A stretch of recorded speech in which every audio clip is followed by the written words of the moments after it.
We cross the street, a security line. She flashes her ID, a long hallway. I'm walking behind Natalie, my mom behind me. I'm falling behind.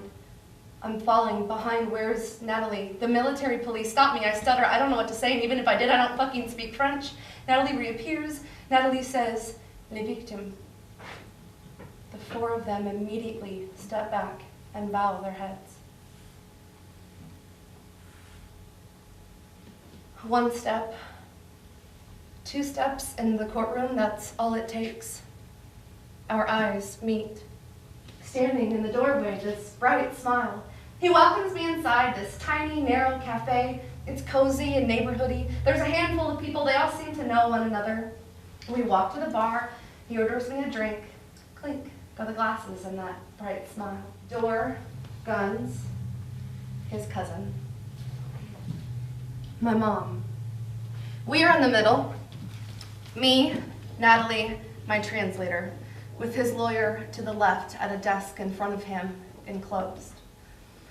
After opening statements that I can't understand, different police and detectives are called to testify, none of them familiar. The last one, Stefan. I remember the day after it happened. He was so kind to me, so patient. We were in the police station all day. I guess I was still in shock, had only had 2 hours of sleep, and I couldn't get the timeline of the night down. I estimated that we were at the first bar for a couple of hours maybe, when we hadn't even been there for one. We figured it out by the timestamp on my camera. And I said to Stefan, "I swear I wasn't drunk, I swear."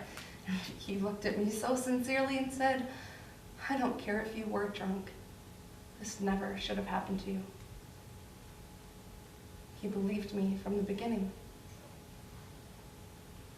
He's finished testifying. He's turning to walk towards the back of the room, and unlike everyone else, he actually looks at me. He's looking me in the eye, offering a half smile. It seems so simple, but it reminds me what I've set out to do. I found out that I had to see a court psychologist to determine my psychological wounds. And I thought to myself, if these are the people who are going to determine how much money I get, you can be guaranteed I'm going to see some crazy ass shit. So I started coming up with all these different voices and personas, and for some reason they all talked a lot about my vagina. Well, that's not exactly what I'm saying. See, well, I'm not sure where it is. Let me explain. After everything that happened, I didn't want it anymore, so I threw it away. And then I thought, well, I might regret that. So I went and I got it out of the trash, and it had some coffee grounds on it, so I rinsed those off.